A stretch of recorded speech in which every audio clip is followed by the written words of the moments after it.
what I wanted to get into is I'm noticing a lot of people are starting to jump on that. Who's going to get into the college football playoff? Mm-hmm. And it's only 3 weeks into it. I know it seems like it's early, but a lot of people are getting eager to know who is going to be in the college football playoffs and who do we think are going to be in the college football playoffs. Well, I wanted to go ahead and go through it with you as well. First thing is, I think I'll go ahead and give you my layup. All right. It's Clemson. I'm going to say the Clemson Tigers. Obviously, we know, we've talked about it all offseason. Their first couple of games were going to be their most difficult. They seem to steamroll those first couple of opponents, stopping them in many different ways on defense, but also putting up points, even though a lot of people are kind of griping about how the offense is doing. Yeah. But they're still winning by over 2 or 3 touchdowns every single game. Well, really over 3 touchdowns every single game, right? So obviously they're successful, maybe have some kinks to work out. But I've got Clemson as my go ahead and pin them in. I feel like they're going to do well for the rest of the year and going to roll through the ACC. I don't see Virginia is really their biggest obstacle in the ACC. I don't see them doing anything against Clemson in the ACC championship game if they were to make it. So I believe that Clemson will definitely make it to the playoffs. Are you that confident in Clemson as well? Yeah, absolutely. Like you said, there's a couple of gripes here and there, but nothing that I don't think is going to be fixed by the end of the season. I think Clemson's a layup. Their schedule's pretty bad from here on out. They don't play a lot of difficult teams. I don't see anybody really challenging them all the way up through the ACC championship game. And I will tell you this, though, if somebody else on this, these 4 that we choose goes undefeated, I wouldn't be surprised if Clemson was not the number 1 seed going in the playoffs. Yeah, and we're already seeing rumblings about that. I think one website already came out that Clemson is number 2 now. I don't think it was the AP or the coaches poll, but it seemed like somebody put Clemson at number 2 already, and I was like, what? Really? Yeah, I didn't see that. I'm already hearing, from my friends saying, oh, man, Alabama just looks way better than Clemson already out the gate. And so. It's like the same story as last year. Oh, those Tide, man, nobody's going to stop the Tide. Talking about the Tide, I do think they're going to make it.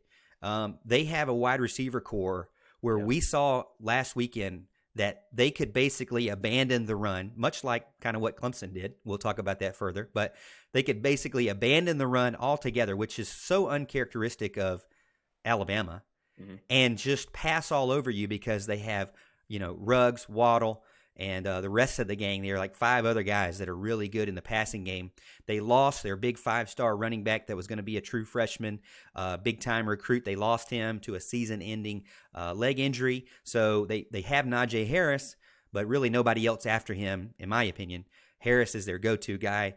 But really, they've kind of turned him into a passing back, just kind of like what Travis Etienne is kind of trying to do this season as well. So Alabama out the gate, passing all over people. I do believe that they will be able to win, and go to the playoffs in the sense that I don't think Texas A&M can beat them.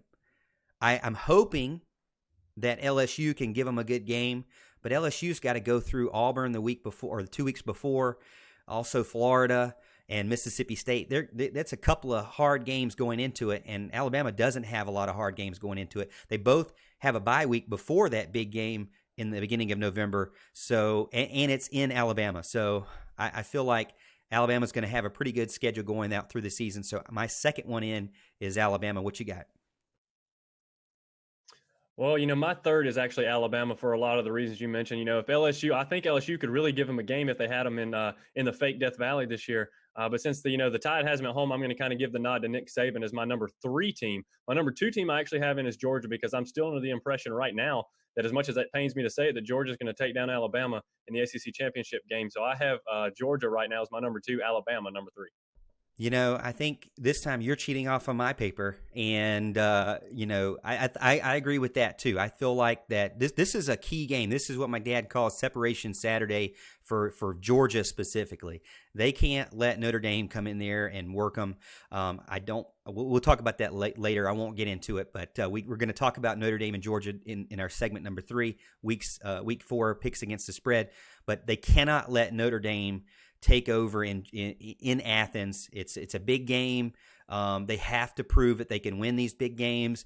This is a lot of talk because on Twitter, what did they say back in the playoffs? Oh, here's Clemson, just rolling over them. We deserve to be number 4. We deserve to be in the playoff. Well, guess what they then turned around and did against Texas. So Georgia can't afford to do that. They have to go in and win this game. So I've got Georgia as well. My last one, I'm still throwing this up. Let me know in the comments over on YouTube and Facebook what you think, but I'm still throwing this one up between Oklahoma and Ohio State. Ohio State's problem is their schedule, they have a lot to prove with their schedule. Michigan doesn't look like that strong of a team right now. Penn State doesn't look like as strong of a team. Ohio State doesn't have that, trophy quarterback, that Heisman Trophy candidate that's going to bring them popularity with the voters. So I feel like that Oklahoma, with the sense they're going to have to play Texas probably once or twice, but and also Kansas State and TCU. I think that Oklahoma has a good chance of getting back in, especially considering they have a Heisman Trophy.